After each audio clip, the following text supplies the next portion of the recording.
માંડવીમાં લિટિલ primary pre સ્કૂલમાં 80મા સ્વતંત્ર દિવસની ઉજવણી। સુરત જિલ્લાના માંડવી શહેરના રાજપૂત ફળિયા ખાતે આવેલી લિટિલ પ્રાઇમ પ્રી સ્કૂલમાં 80મા સ્વાતંત્ર્ય દિવસની ભવ્ય અને દેશભક્તિમય ઉજવણી કરવામાં આવી। 15મી ઓગસ્ટના પાવન અવસરે નાના ભૂલકાઓમાં દેશપ્રેમની મોટી ભાવનાઓ જોવા મળી। બાળકોને શિક્ષકો તિરંગાના રંગોમાં રંગાઈને દેશભક્તિ, એકતા અને સંસ્કારનો સુંદર સંદેશ આપ્યો હતો। નાના બાળકો દ્વારા દેશભક્તિના વિવિધ કાર્યક્રમો રજૂ કરવામાં આવતા સમગ્ર વાતાવરણ દેશભક્તિના રંગે રંગાઈ ગયું હતું।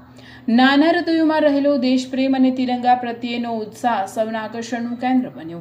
આ ઉજવણી દ્વારા બાળકોમાં બાળપણથી જ દેશપ્રેમ, રાષ્ટ્રભાવના, એકતા અને સારા સંસ્કારોનું સિંચન થાય તેવો સુંદર સંદેશ આપવામાં આવ્યો હતો।